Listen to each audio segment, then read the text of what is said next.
Why don't we pivot a little bit and talk to Vishal? Vishal is the portfolio manager on the Global Emerging Markets team and focusing on the emerging markets leader strategy, who's based in Singapore with me as well. He's joined Morgan Stanley back in 2014. He's got 15 years of experience. And prior to joining Morgan Stanley, he was working at Sansar Capital, which I think at that point was one of the largest Asian hedge funds at that time. He's got his bachelor's degrees in mechanical engineering from the Tata University and an MBA from the Indian Institute of Management. Why don't I hand it to Vishal for some initial comments? Vishal?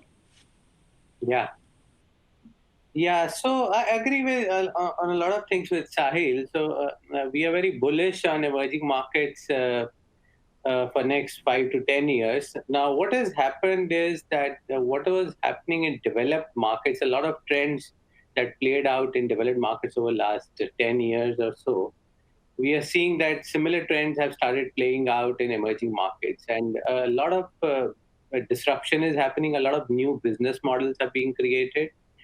And in emerging markets, historically, especially in big markets like Brazil, China, India, and Southeast Asia, a lot of businesses had too much rent-seeking built into the system for various reasons, whether it was regulatory reason or the way the businesses were set up, or because of the license system. Now that is being a lot of changes happening on those sides. So we are seeing rise of fintechs, rise of new business models in commerce, rise of food delivery, and a lot of these trends are in very early days of penetration. So yeah, 2020 was a difficult year. We had wild swings in the consumption patterns across economies, but we also saw a lot of trends where we have been bullish on for the last 2-3 years, seeing massive acceleration. So the COVID in a way has accelerated the changes that were already happening, and we do need a cyclical upswing, because without that, even the structural stories won't work out. But on emerging market equity side, I'm very excited. Over the next decade, there'll be a lot of opportunities to make absolute positive returns. No, Vishal, you brought up some very interesting themes, and obviously 2020 has proven to be quite beneficial for some of the stocks. Sub themes you mentioned, talking about fintech, talking about e-commerce, et cetera, but they've done so well in 2020. I mean, how are you looking at these names or these companies or these themes in terms of outlook, growth, and valuations? Yeah, so if you look at, so this is a very good question, and there's a lot of debate going on that how growth is being priced in the markets. Now, what has happened is that if you look at near-term multiples, these things look expensive. But one has to look what has happened in the last 12 months. So a lot of companies, whether it's in China or Brazil or even in Southeast Asia, and also in developed markets, they have delivered what they would have normally delivered over the next 3 years. So COVID forced a lot of them to be aggressive in their strategy, change their strategy. So just to give an example, we own a company called Mercado Libre, which is the dominant e-commerce player in Brazil and LATAM.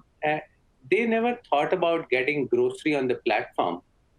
But they invested so aggressively now that grocery is becoming a sizable category, and they had a 3-year plan to get groceries, but suddenly it scaled up. So, these things were never built into the growth expectations.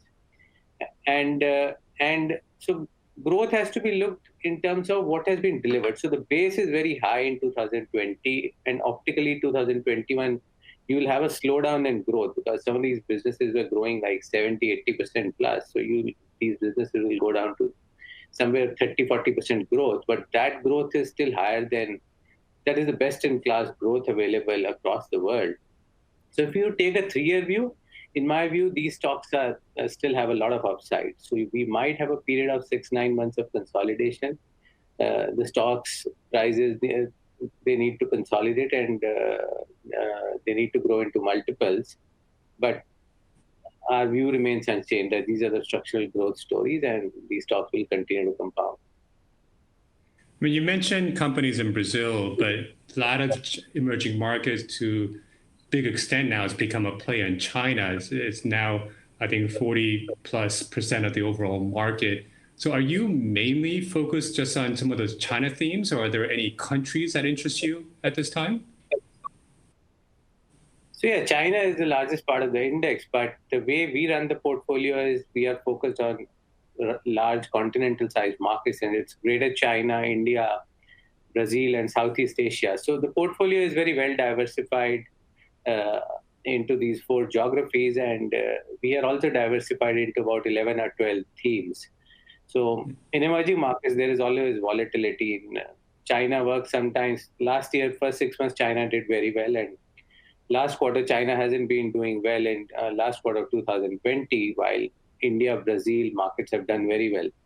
So it's a concentrated portfolio, but there is enough diversification in terms of the country and thematic exposure.